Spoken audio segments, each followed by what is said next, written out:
정말 오래됐습니다. 제가 언젠가 금요일 날 이 교회에 그 부흥 찬양 집회에 혹시 지금은 없죠.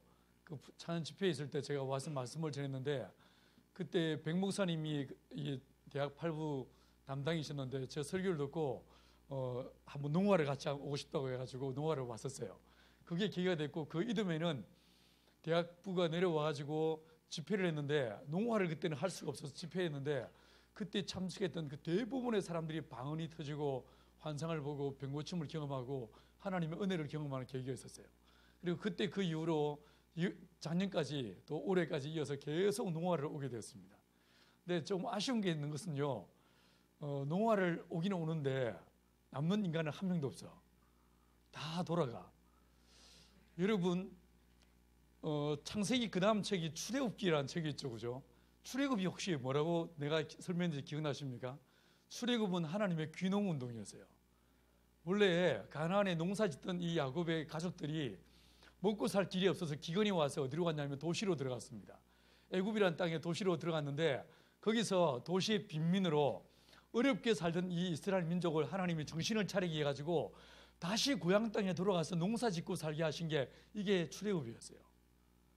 여러분, 사도행전 1장 8절에서 예수님께서 오직 성령이 너에게 임하시면 너희가 권능을 받고 예루살렘과 온 유대와 사마리아와 땅끝까지 이르러 내 증인이 되라고 했어요. 이 말씀이 여러분은 이상하지 않죠?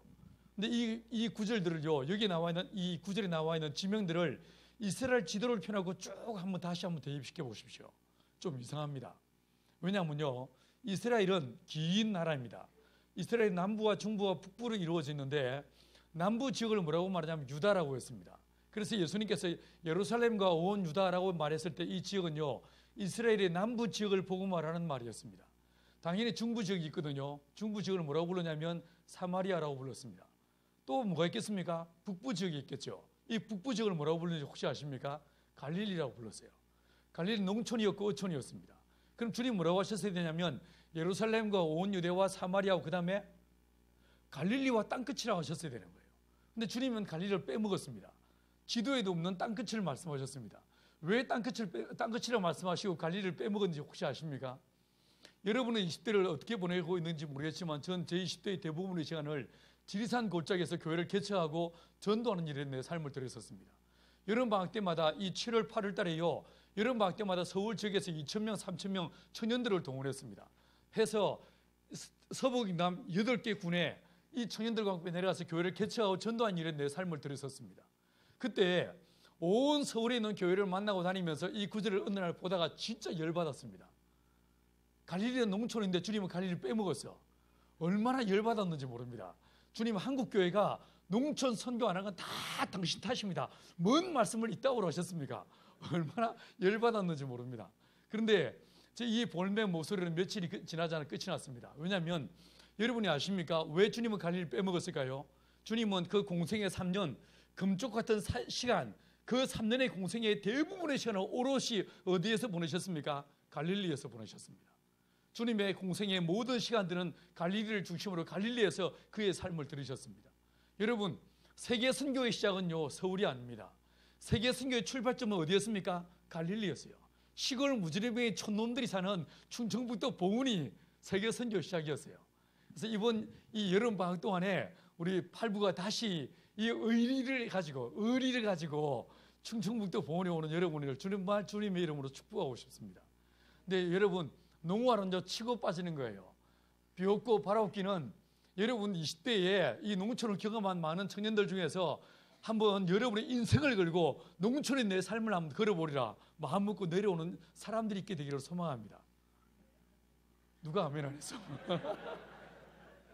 예. 여러분, 진짜 농촌은요, 블루오션이에요. 잘 생각해 보십시오. 요즘요, 사업하는 사람들, 청년 창업하는 사람들, 대부분의 사람들이 갖는 가장 큰 어려움이 뭔지 아십니까? 세금의 문제입니다. 하지만 농업은요, 세금이 없습니다. 그거 알고 계세요? 세금이 없습니다. 예를 들어서 여러분이 수경재배나 이런 어떤 이 시설 원해를 하겠다고 마음먹고 이제 사업계획서를 짰지 않습니까? 우리나라가 얼마나 좋은 나라인지요. 여러분이 사업계획서를 딱 짜서 사업계획서를 짠 그 금액의 반을요, 그냥 빌려주는 게 아니라 지원해 줍니다. 미치겠죠? 10억을 여러분의 계획을 짰으면요 5억을 그냥 무상으로 지원해 줍니다. 이런 게 어디 있습니까? 세 번째로요, 농촌은 여러분이 보건에 와서 알다시피 농촌은요 다들 할매들입니다.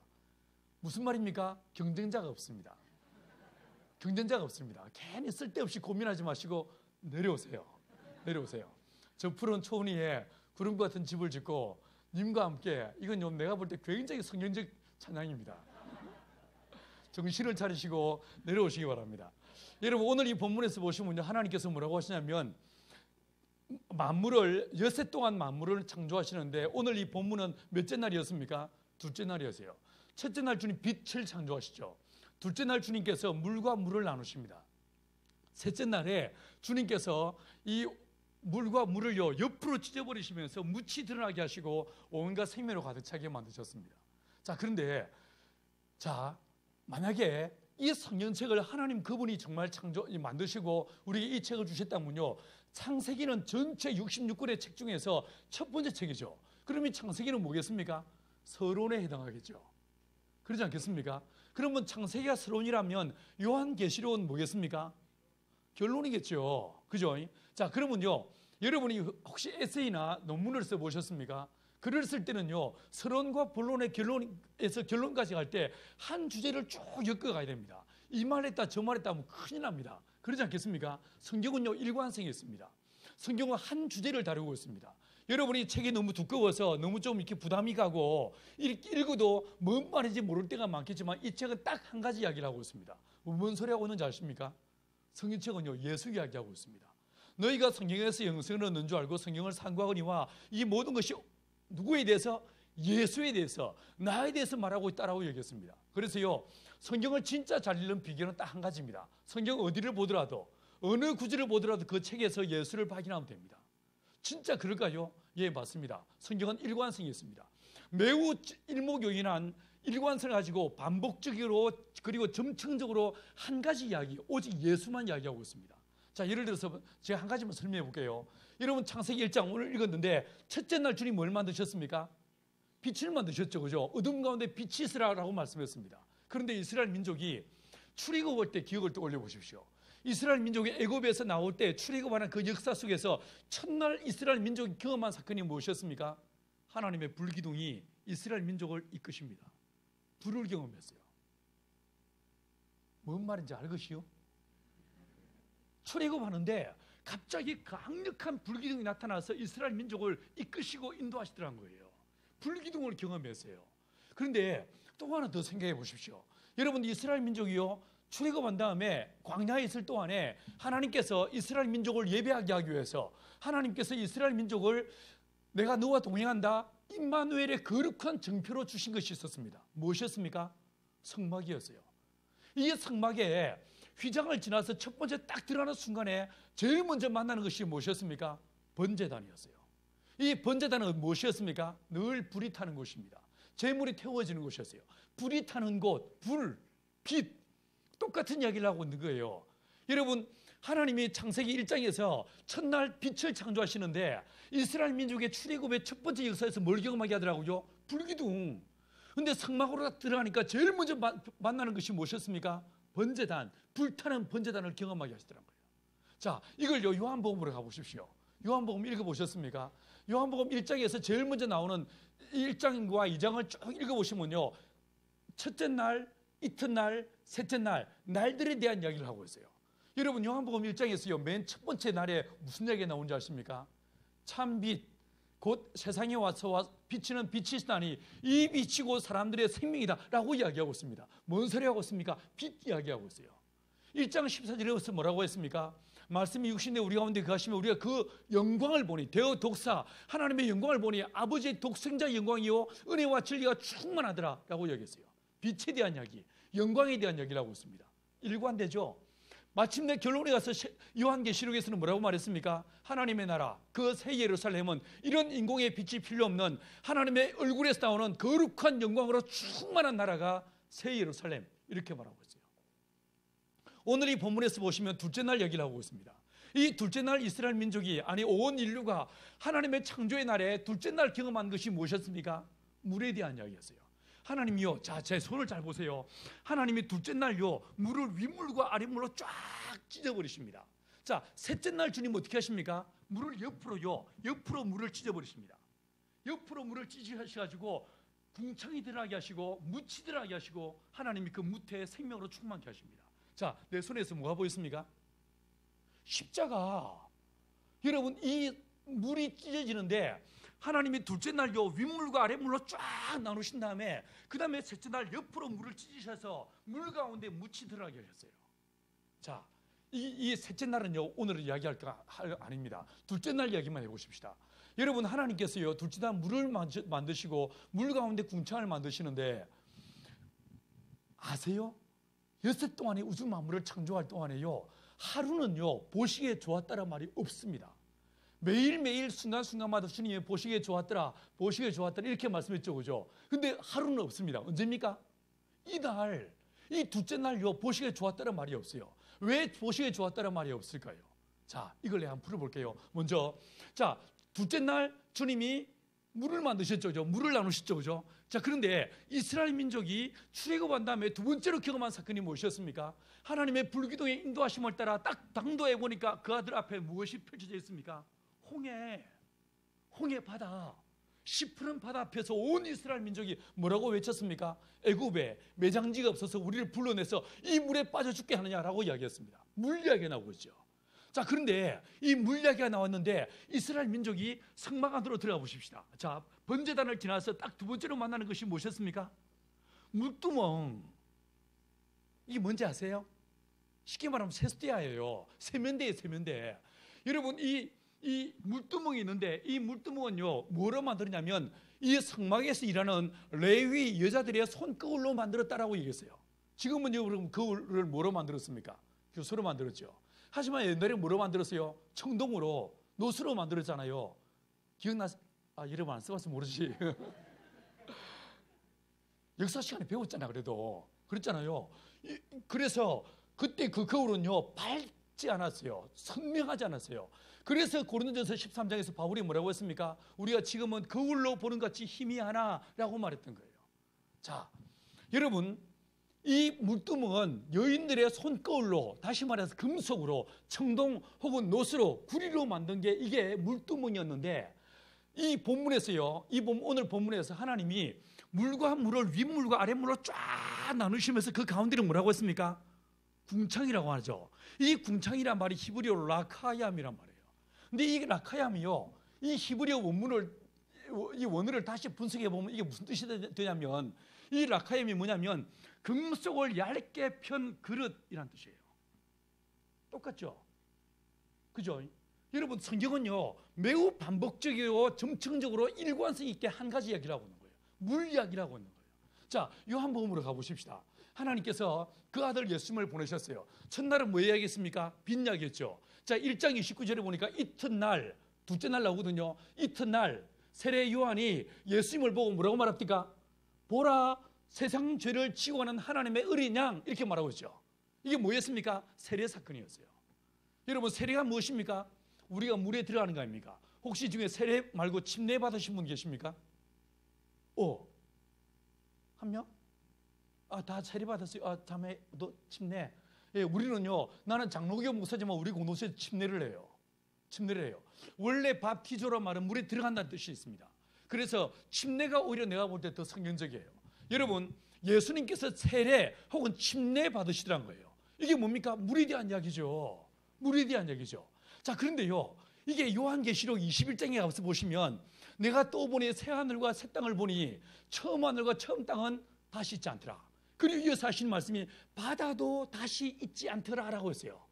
내가 또 보니 처음 하늘과 처음 땅이 사라지고요, 새 하늘과 새 땅이 펼쳐집니다. 그런데 바다는 뭐 하더라고요? 다시 있지 않더란 거예요. 바다가 사라져 버리더란 거예요. 바다가 없어지더란 거예요. 자, 오늘 이 본문에서는 우주 만물을 창조하실 때에 바다를 만드시면서 물을 만드시면서 보시기에 좋았더라라고 말씀하지 않으셨어요. 그리고 요한계시록에 와서는요, 이 물이 없어졌다라고 이야기했어요. 바다도 다시 있지 않더라라고 했습니다. 이게 무슨 뜻일까요? 자, 여러분, 물은요 올라가면요 내려오게 됐어요. 어느 날 많은 사람들이 말하기를요, 아프리카의 사막 지역에서 농사 지을 수 없는 이유는 비가 오지 않아서 농사를 지을 수 없다라고 이야기합니다. 진짜 그럴까요? 어느 날 2007년도에 캐네디언 친구인 조엘이란 저한테 말씀을 배웠던 원래 한국에서 성문이었던 친구가 아프리카 세네갈로 선교사로 들어갔습니다. 들어갔는데 이 친구가 들어간 다음에 저한테 연락을 했습니다. 목사님, 제가 여기 들어왔고 땅을 샀습니다. 아니, 땅 뭐 하려고? 농사를 짓기 위해 땅을 샀습니다. 땅이 어때? 목사님, 완벽한 모래밭입니다. 바오밥 나무 몇 그루 서 있고 아무것도 없는 그냥 모래밭입니다. 아니, 그 땅 가지고 뭐 하려고? 예, 농사 지으려고요. 목사님이 농사꾼이니까 제게 농업을 가르쳐 주세요 라고 이야기했습니다. 제가 뭐라고 했냐면요, 형제, 내가 시킨 대로 할래? 라고 물었습니다. 그 친구가 그쪽에서 전화를 하기를 yes sir 라고 했어요. 그러면 그 땅에 뭘 하냐면 땅과 아무것도 할 거 없고 울타리를 쳐라. 양이나 염소나 소가 절대로 들어오지 않도록 울타리를 쳐라고 시켰습니다. 여러분, 무슬림 지역은요, 종교적 이유와 문화적 이유 때문에 그들은 반드시요 양과 염소와 이런 소 같은 걸 기를 수밖에 없습니다. 그런데 이 세네갈 그 사막화되어 땅에도요 우기가 있습니다. 그리고 건기가 있습니다. 우기에는 풀이 돋아나거든요. 우기에 풀이 돋아나면 이 풀들을 양이나 염소 뜯어먹습니다. 근데 문제는 건기입니다. 비가 오지 않을 때, 더 이상 초록이 없어 먹을 게 없을 때는 어떻게 하냐면 이 말이나 굽이 달린 이 짐승들이요, 굽으로 땅을 파서 풀에 뿌리를 캐먹습니다. 이게 사막화의 주범 중에 하나예요. 이게 비가 오지 않게 만드는 가장 중요한 원인 중에 하나입니다. 그래서 제가 울타리를 치라고 만들었습니다. 몇 달 지난 다음에 다시 연락을 했습니다. 목사님, 울타리 다 쳤습니다. 아이고, 수고 많았네. 근데 목사님, 울타리 값이 땅값보다 더 들어갔습니다. 여러분, 울타리 친 다음에 양이나 염소가 들어오지 않게 울타리가 친 다음에 어떻게 바뀌었는지 아십니까? 지난 2017년도에 제가 세네갈 가서 집회와 세미나를 했습니다. 세네갈에 갔는데 당일에 조엘이 저를 영접했고 거기 가서 집회를 하게 되었어요. 어떻게 바뀐지 아십니까? 숲으로 바뀌어버렸어요. 숲으로. 사막에서 나무가 자랄 수 없는 그 땅이요, 숲으로 바뀌면서 거기에 새들이 노래하고 거기에서 닭이 크고 있어요. 여러분, 이 사람들은요, 세네갈 사람들은 이걸 보고 기적이라고 말했습니다. 천만에요. 기적이 아닙니다.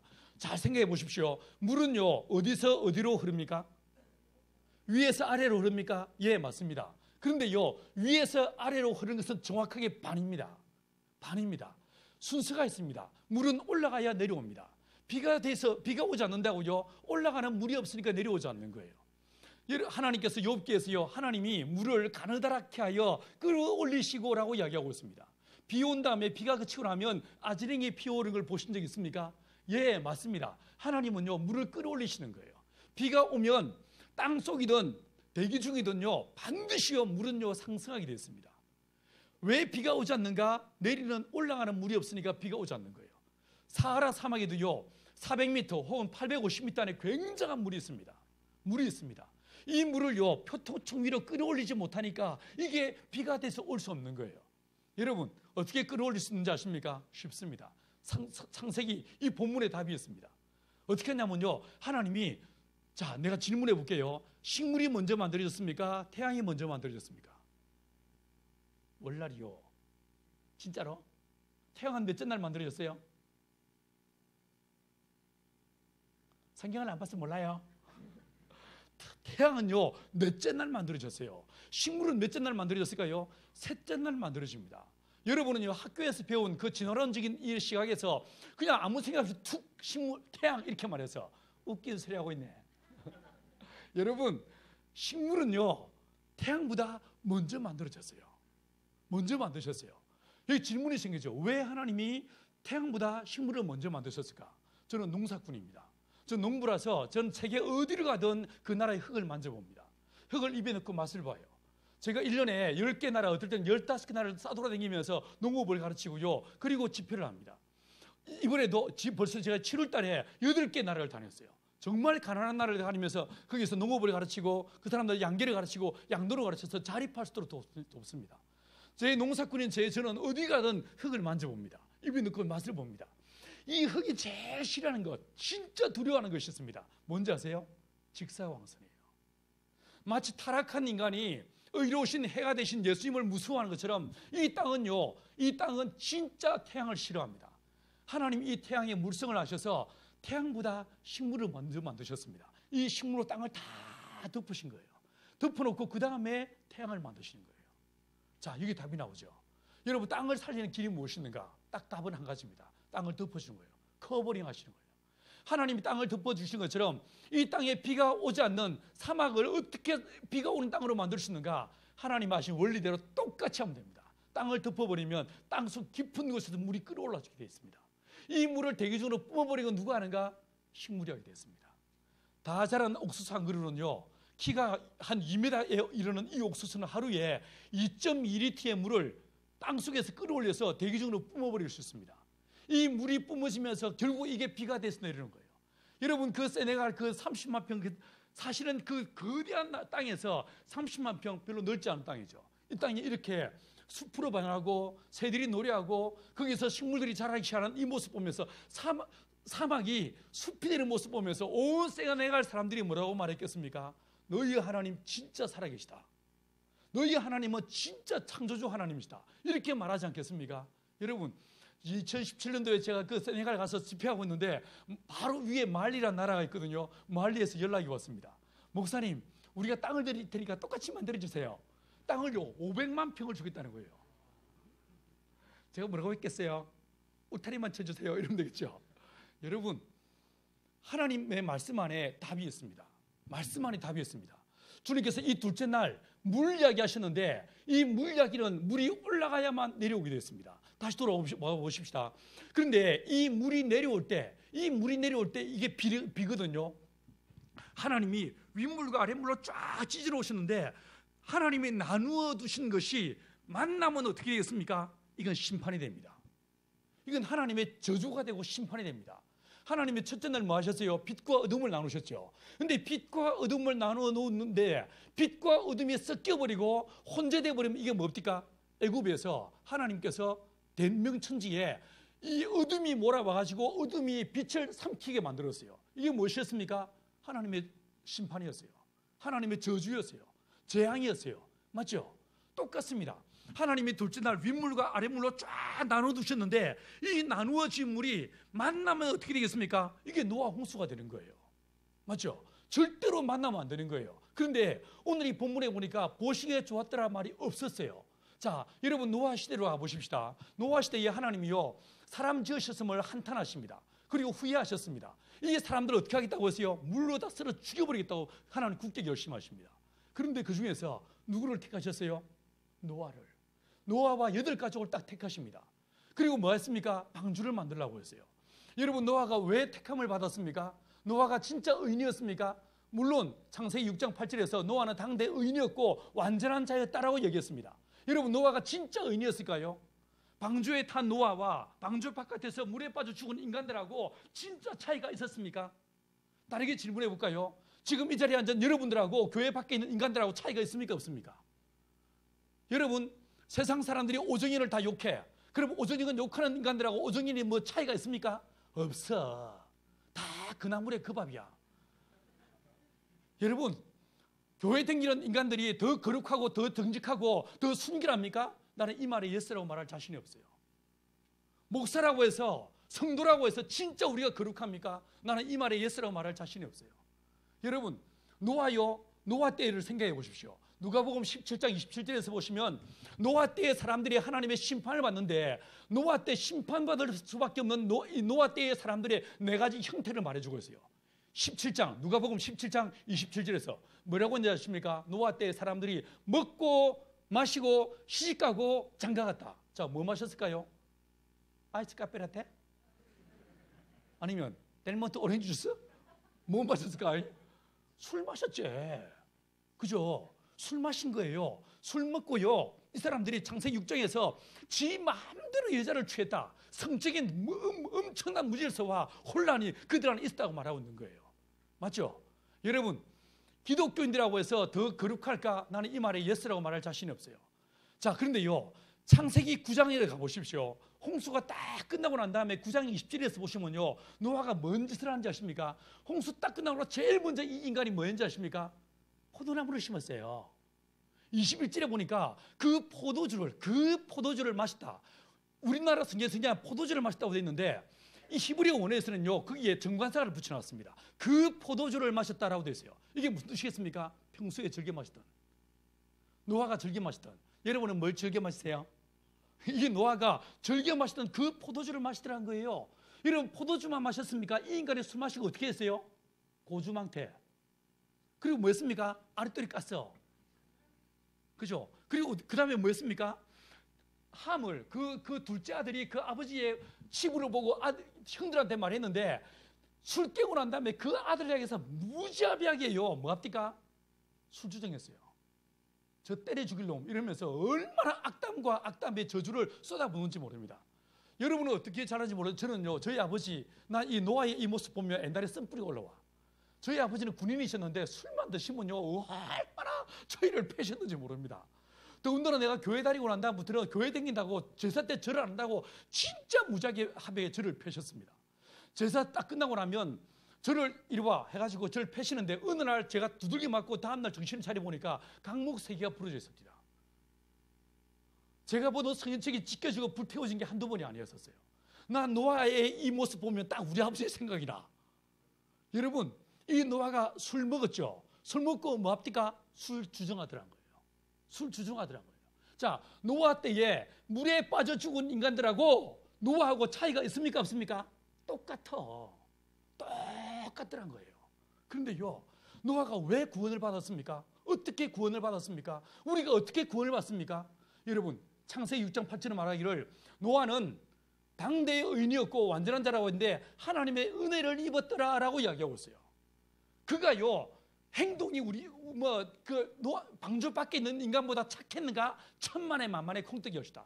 똑같습니다.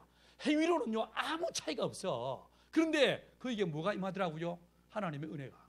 할렐루야. 여러분에게도 주의 은혜가 임하시게 되기를 축원합니다. 창세기 7장 1절에서 보시면요, 100년 만에 마침내 방주가 다 만들어졌습니다. 그런데 창세기 7장 1절을요, 우리나라 성경을 읽으면 하나님께서 노아에게 너는 너의 가족들을 이끌고 방주 안으로 들어가라. Go into the ark라고 되어 있어요. 그런데요, 킹 제임스 버전을 보시면요, 이게 다릅니다. 뭐라고 되냐면요, come into the ark라고 되어 있어요. 다르죠? 달라요. Go into the ark라고 말하면 하나님 어디 계십니까? 방주 밖에 계신 거예요. 그런데 come into the ark라고 할 때는 하나님 어디 계신 거예요? 방주 안에 계신 거예요. 하나님이 방주가 되시는 거예요. 하나님이 방주가 되셔서 노아가 맞아야 될 그 저주의 빗물, 방주 밖에 있는 인간과 방주 안에 있는 인간 아무시나 차이가 없는데, 이 노아가 맞아야 될 모든 저주의 빗물을 누가 맞으시더라고요? 방주가 되시는 하나님이 대신 맞으시더란 거예요. 하나님이 방주가 되셔서 노아를 끌어안으시고 노아를 품어버리시고 노아가 맞아야 될 모든 저주의 빗물을 대신 맞으시더란 거예요. 할렐루야. 여러분, 노아만 이랬었습니까? 아닙니다. 이스라엘 민족이 출애굽했습니다. 아까 우리 홍해 바다 앞에 갔죠. 홍해 바다 앞에 섰는데 이 말을요, 고린도전서 10장 1절과 2절에서 바울은 뭐라고 하냐면, 우리 조상들이 구름과 바다에서 세례를 받았다. 2절은 말하기를 우리 조상들이 모세에게 속하여 구름과 바다에서 세례를 받고, 이렇게 말하고 있습니다. 이게 무슨 뜻이겠습니까? 여러분, 이 바다 앞에 섰을 때에 애굽의 모든 군사들은 물에 빠져서 어떻게 됐어요? 죽더란 거예요. 물에 빠져 죽더란 거예요. 근데 이 모세와 이스라엘 민족은 뭐 하더라고요? 살더란 거예요. 근데 이 모습을 바울은 뭐라고 했냐면, 온 이스라엘 민족이 누구에게 속하여? 모세에게 속하여. 모세에게 속하여 구름과 바다에서 세례를 받고 라고 얘기했습니다. 자, 노아 때는 이 노아의 가족을 살리는 것이 무엇이었습니까? 방주였어요. 방주. 이 방주 사물이었는데, 이 홍수가 끝나고 난 다음에 이 애굽에서 나오는 이스라엘 민족, 홍해 바다 앞에 있는 이스라엘 민족에서는 방주가 뭐가 돼 나타납니까? 사람이 되었어. 이 사람이 돼가지고 노아의 방주가 사람이 되어서 모세의 모습으로 온 이스라엘 민족을 끌어안더란 거예요. 그래서 온 이스라엘 민족이 모세에게 속하여 세례를 받고 구원을 받고 살림을 받더란 거예요. 여러분, 요한복음 6장에 가서 보시면요, 어느 날 예수님이 디비랴 호수 건너편에서 5,000명을 먹이십니다. 먹이신 다음에 그 다음에 주님이 제자들을 앞서 보내셨어요. 이 제자들이 뭘 타고 왔습니까? 배를 타고 왔어. 배를 타고 왔는데 그날 밤에 풍랑이 일었습니다. 자, 보세요. 이스라엘 민족이, 참, 예수의 제자들이 뭐 타고 있습니까? 배를 타고 있어. 근데 그날 밤에 바람과 파도가 심하게 불었습니다. 어젯밤에 이 제주도 앞바다처럼 막 난리가 났어. 온 제자들의 고백이 무엇이었습니까? 우리가 죽게 되었다. 자, 뭐 타고 있는데? 방주 타고 있는데 죽게 됐다고 말했어요. 배가 방주가 아니더란 거예요. 그런데 그때에 그 풍랑 속으로 누가 오십니까? 예수가 오셔. 주님 뭐라고 하십니까? 내니 두려워 말라. 주님이 그 배에 타시는 순간에 바람과 파도가 잠잠게 되더란 거예요. 여러분, 사물이 우리의 방주가 될 수 없는 거예요. 여러분, 방주는요 그림자에 불과한 거예요. 여러분의 학업, 여러분의 가족들, 여러분의 혈연, 여러분의 어떤 커리어도요 절대로 여러분의 방주가 될 수 없는 거예요. 누가 방주예요? 예수가 우리의 구원자이신 거예요. 예수가 우리의 반석 되시고 우리의 산성 되시고 우리의 소망 되시고 우리의 구원자가 되신 거예요. 할렐루야. 여러분, 왜 오늘 본문에서 주님께서 보시기에 좋았다는 말이 없을까요? 여러분, 위에 올라간 그 빗물이 쏟아지는데 이 빗물이 방주 위에 쏟아졌던 것처럼 누구 위에 쏟아진다는 거예요? 예수 위에. 자기 아들 예수가 우리 인류의 죄를 대신 짊어지고 방주가 노아를 대신해서 그 비를 대신 맞는 것처럼 우리 예수님께서 우리의 모든 죄와 우리의 모든 불의와 불법들을 대신 짊어지고 십자가에 못 박게 피 흘리시는 이 사건을 주님 아시기에 자기 아들 위에 빗물이 떨어지고 자기 아들 위에 물이 쏟아져서 그 아들이 십자가에 엘리 라마 사박단이 절규하며 죽을 걸 아시기에 내 아버지께서는요 오늘 이 본문에서 보시기에 좋았다고 말하지 않는 거예요.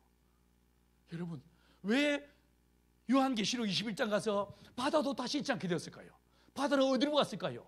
여러분, 우리가 죽게 만드는 그 사망의 바다, 절망의 바다, 그 고통의 바닷물이 누구 위에 쏟아진 것입니까? 예수 위에. 그래서 더 이상 바다가 없는 거예요. 이제는 우리에게 무엇이 펼쳐집니까? 생명수, 거룩한 하나님의 생명의 열매가 주어지게 되는 것입니다. 할렐루야. 오직 소망은, 오직 생명은 예수 안에 있습니다. 여러분, 이 대학 8부 안에서 여러분이 단순히 사랑의 교회 건물이 좋다고 여러분의 신앙 좋은 거 아니잖아.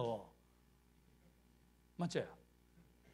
목사 설교 좋은 거지 여러분 믿음 좋은 거 아니잖아요. 정신을 차리고 헷갈리지 마세요. 진짜 예수 제대로 믿고 예수를 제대로 붙잡고 예수만 붙잡고 그분 아니면 내가 살 길이 없습니다. 예수만이 나의 방패가 되시고 나의 산성이 되시고 예수만이 나의 소망이십니다. 이 고백이 저와 여러분 고백이 되기를 간절히 축원합니다. 여러분, 이 젊음의 날에 오직 예수만 붙잡고 예수와 동행하면서 주님께서 원하시는 그 믿음의 길을 걸어가면서 예수만 보여주는 예수의 증인으로 살아가는 저와 여러분 되길 간절히 축원합니다. 기도하시겠습니다. 한번 합심해서 기도하는데 이 시간 하나님, 내 안에